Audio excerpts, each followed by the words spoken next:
Hola, humano. Bienvenido a un corto documental de Marginal Media. En esta nueva entrega de la serie Los lugares más horribles del mundo, atendemos la petición de quienes habéis sugerido un lugar llamado Centralia. Algunos de vosotros puede que reconozcáis este lugar que comenzamos a mostraros. Se llama Silent Hill o Colina Silenciosa. Es un lugar que da nombre a un prestigioso videojuego. En la ficción de este juego, Silent Hill es un pueblo abandonado y maldito que atrae almas torturadas para confrontarlas con sus peores miedos. Una vez dentro de este lugar, parece imposible salir de él. Los peligros que te aguardan impregnan tu piel tanto como la densa niebla que te rodea, creando un terror psicológico que convierte el desolado pueblo de Silent Hill en un lugar horrible.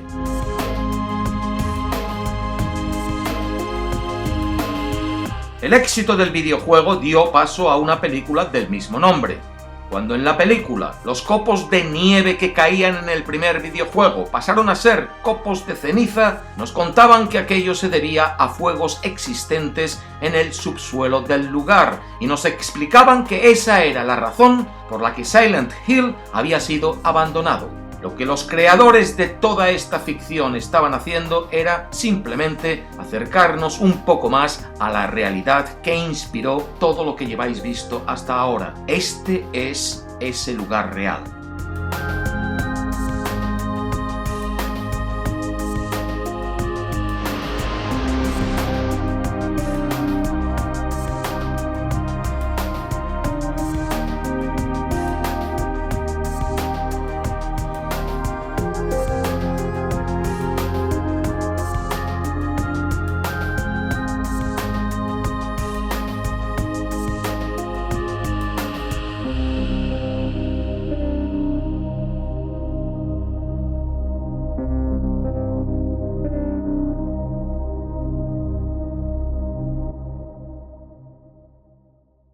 Cuando en 1962, en la localidad de Centralia, Condado de Columbia, Estado de Pensilvania, Estados Unidos de América, un fuego comenzó a arder en el subsuelo, la prensa y los medios de comunicación hicieron referencia a ello como el infierno en la tierra. No se equivocaron. Un suceso que en un primer momento pareció no más que un descuido intranscendente acababa de marcar el principio del fin. Un incendio que no se sabía dónde estaba y por lo tanto imposible de extinguir por el ser humano, acabaría con la localidad y cambiaría el destino de sus habitantes. Si alguien intenta explicarse el infierno, eso es lo que es, un fuego que no se sabe bien dónde está y siempre arde. Durante 20 años, los habitantes de Centralia asistieron al desarrollo de los acontecimientos con la impotencia de quien le hubiese caído una maldición encima. Tal vez fue eso, una maldición.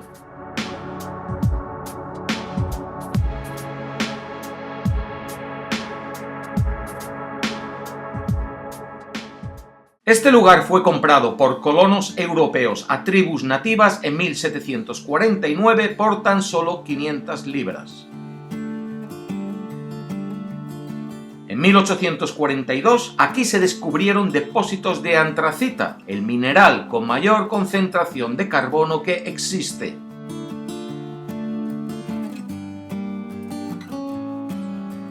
La compañía minera Locust Mountain Coal and Iron Company se hizo con la propiedad del terreno. Uno de los ingenieros encargados del proyecto de explotación, llamado Alexander Ray, se mudó aquí y fundó la villa que sería eventualmente la ciudad de Centralia.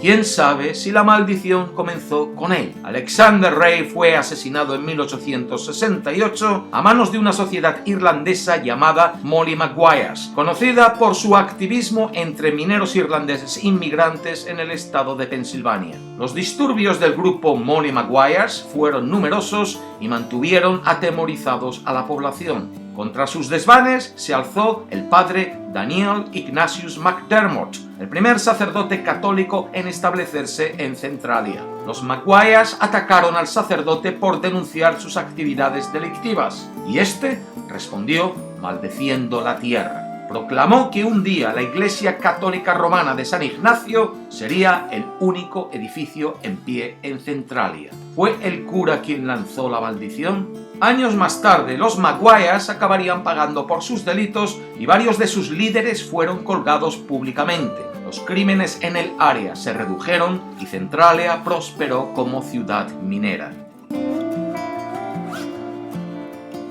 Alcanzaría su pico en producción de antracita en 1927. Luego, en 1929, llegó el conocido colapso de la Bolsa de Nueva York y muchas de las minas tuvieron que cerrar. Pero la minería de carbón continuó en Centralia durante más de 3 décadas gracias a la compra de los derechos de explotación por parte del Consejo de la ciudad. No se vivía mal. Centralia era un lugar donde ya existían familias que habían vivido en él durante varias generaciones. Un hogar para muchos. Hasta que llegó el 27 de mayo de 1962, el día de la maldición. Ese día, los residentes de Centralia se preparaban para la celebración del Memorial Day, el día en que los estadounidenses recuerdan a sus soldados caídos en combate. Al igual que cada año, el ayuntamiento prendió fuego al basurero de la ciudad para limpiarlo. Pero este año, la ubicación del basurero era nueva, la fosa de una mina abandonada. El fuego encendió en llamas una veta expuesta de carbón y se expandió por todas las minas situadas debajo del pueblo. Las llamas se perdieron rápidamente de vista y durante los siguientes 20 años lo que los residentes percibieron fue la superficie comenzando a resquebrajarse y humos y olores provenientes del subsuelo que empezaron a afectar su salud por la inhalación de monóxido de carbono. Hubo intentos baldíos de sofocar los incendios subterráneos, bombeando agua en las minas y taponando las grietas, pero nuevas grietas aparecían y el fétido humo seguía saliendo. La gente se acostumbró a vivir con ello, esperando que el incendio bajo sus pies se extinguiese solo cualquier día. Hasta que en 1979 el propietario de una gasolinera descubrió accidentalmente que la temperatura de la gasolina en su tanque de almacenamiento era de 78 grados Celsius. La gasolinera era una bomba de relojería.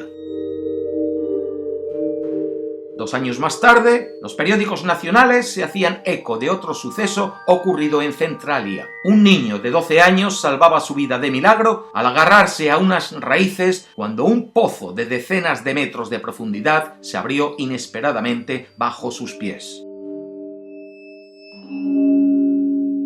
Para entonces las vías férreas ya hacía años que estaban inutilizadas y las carreteras iban resquebrajándose y liberando gas caliente. Era el momento de actuar seriamente.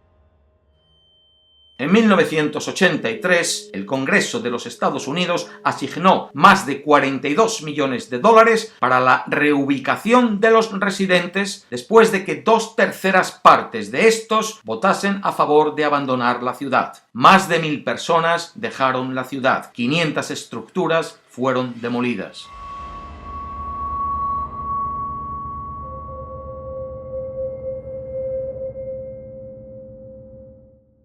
Unos 50 residentes permanecieron en Centralia, hasta que en 1992, por medio de un reclamo de dominio por parte del Estado, se inició la demolición del resto de edificios de la ciudad sin que quienes aún permanecían pudiesen hacer algo por evitarlo. Los últimos residentes quedaron abandonados a su suerte cuando la ruta de acceso más importante a la localidad, la carretera estatal número 61, fue finalmente cerrada.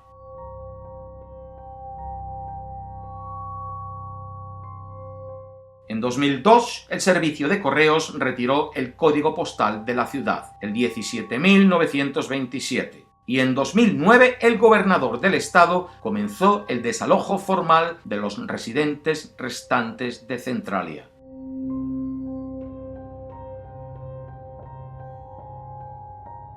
Un año más tarde, cuando se llevó a cabo el último censo, se registraron 10 personas pertenecientes a 3 familias viviendo en 5 viviendas.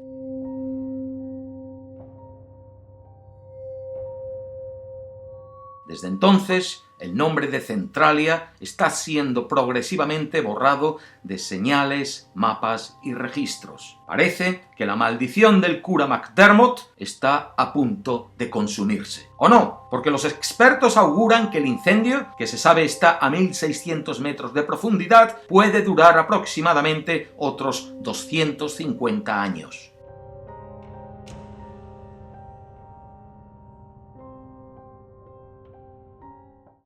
McDermott dijo que su Iglesia Católica Romana sería el último edificio en pie en Centralia un siglo antes que se iniciase el incendio que consumiría la ciudad. Y casi acertó. El último edificio bien conservado y aún operativo en Centralia es una iglesia, pero no la suya, sino la de la competencia. De las 5 iglesias que en su día hubo en Centralia, la Iglesia Católica Ucraniana es la que permanece e impresiona, renaciendo como un cenit entre tantas cenizas como la rodean. Esta iglesia tuvo la suerte de ser construida sobre roca sólida, no carbón. El infierno no va a abrirse a sus pies. El arzobispo mayor de la Iglesia Católica Ucraniana quedó tan impresionado con esta circunstancia cuando visitó el lugar en 2015 que ha nombrado la iglesia lugar de peregrinación. El padre McDermott debe de estar retorciéndose de envidia en su tumba. ¿Cómo pudo su maldición volverse contra él?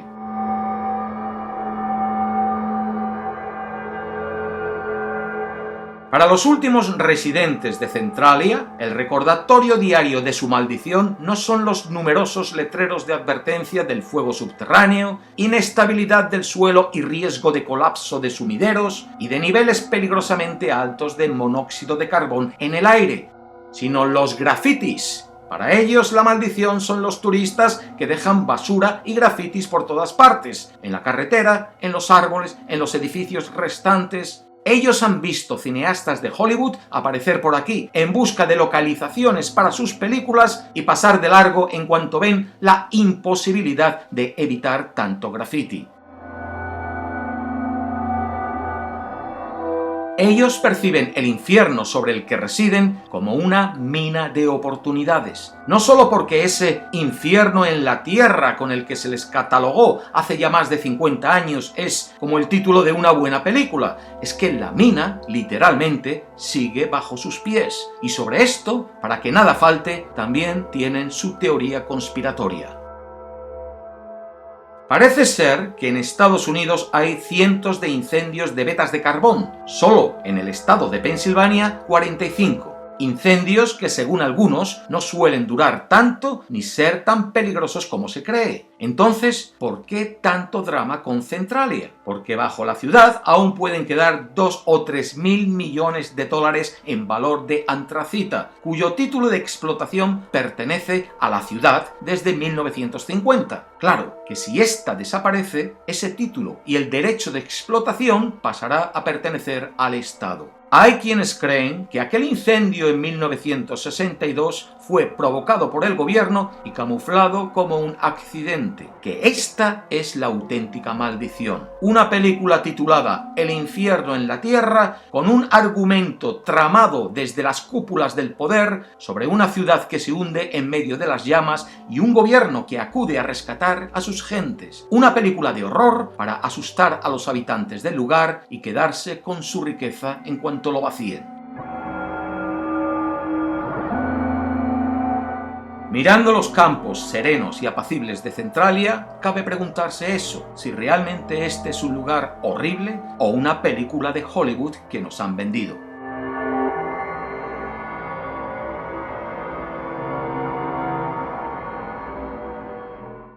Bueno, nosotros no vamos a despedirnos sin pasar la oportunidad de venderos otra película que parece un poco más real. Casualmente tenemos otro vídeo de esta serie con el mismo problema, fuegos incontrolados en el subsuelo. Es un lugar en la India llamado Charria, y a diferencia de Centralia, la gente no tiene fácil la opción de abandonar el lugar. Ahí sí que se ven las llamas, y las construcciones no las derrumban, se las traga la tierra. Os recomendamos ver el vídeo si aún no lo habéis visto, porque ya se sabe que la industria de Bollywood es mayor y produce más que la de Hollywood. Como infierno en la tierra, como lugar horrible, Charria le da 1000 vueltas a Centralia. Hasta la próxima, la paz.